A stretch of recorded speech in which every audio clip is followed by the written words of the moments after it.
What if the dreams you thought were mere figments of your imagination turned out to be fragments of another life you once lived? It started with a dream, not just any dream, but one so vivid, so painfully real, that it dragged Emily Turner out of sleep with tears staining her cheeks. In the dream, she was not herself.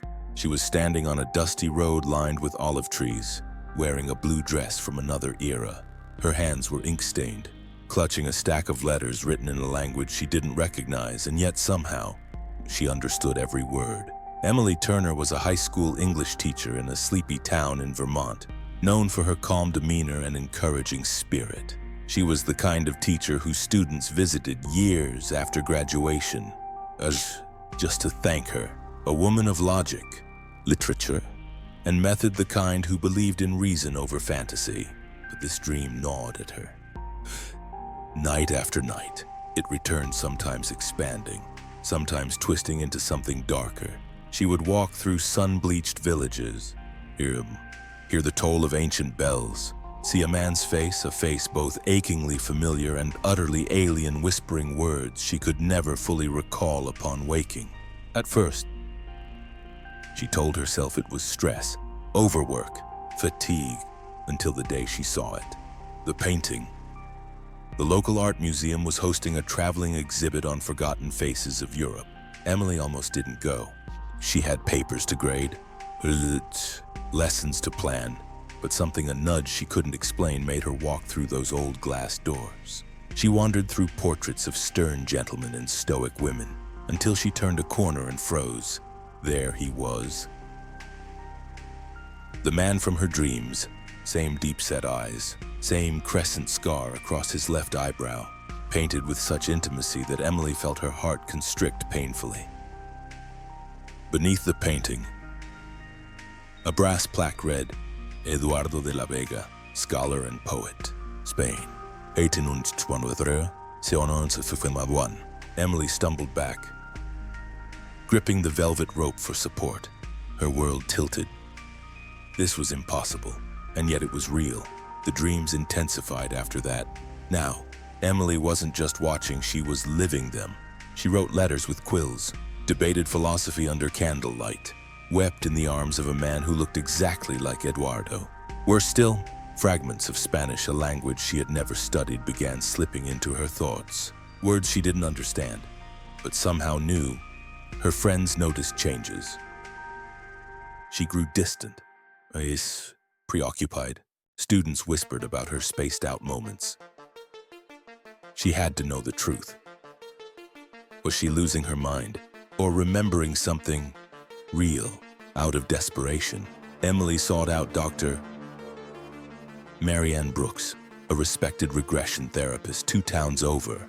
If nothing else, Emily told herself, I'll prove to myself it's all nonsense. Under the warm glow of a salt lamp, Emily lay back and listened to Dr. Brooks' soothing voice guiding her deeper. Deeper. Go back to the origin of these memories. The therapist intoned.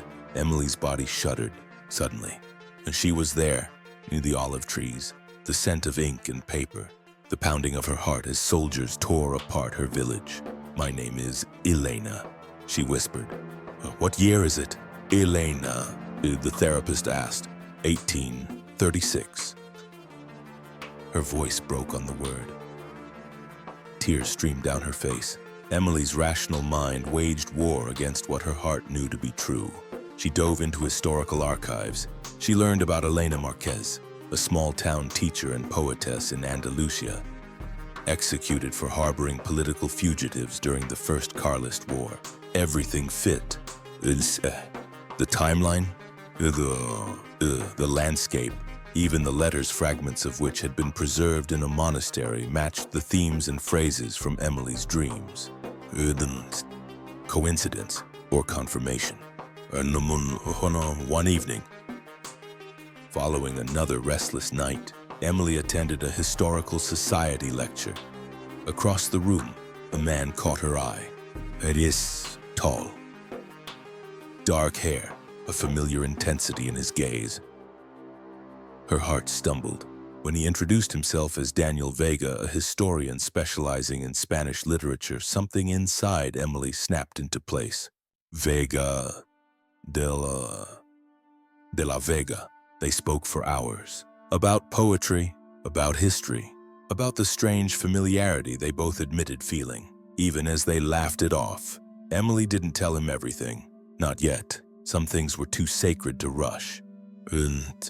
But deep down, she knew. This was no coincidence. It was a reunion scripted across centuries. The dreams began to fade, growing fainter with each passing week, until one night, Emily dreamt of a sunlit meadow, and standing there was Elena, her past self. Elena smiled. De nuevo, a knowing, serene smile, and whispered, "You have found what was lost. You have healed what was broken. Live now." When Emily woke, she felt a lightness she hadn't known in years. The ache of a life unfinished had been soothed. Some would say it was fantasy. Coincidence, a mind craving meaning. But Emily Turner knew better. Some connections are written in the soul. Across time, across dreams, across lifetimes. And when they find their way back to you, you don't question. You simply remember.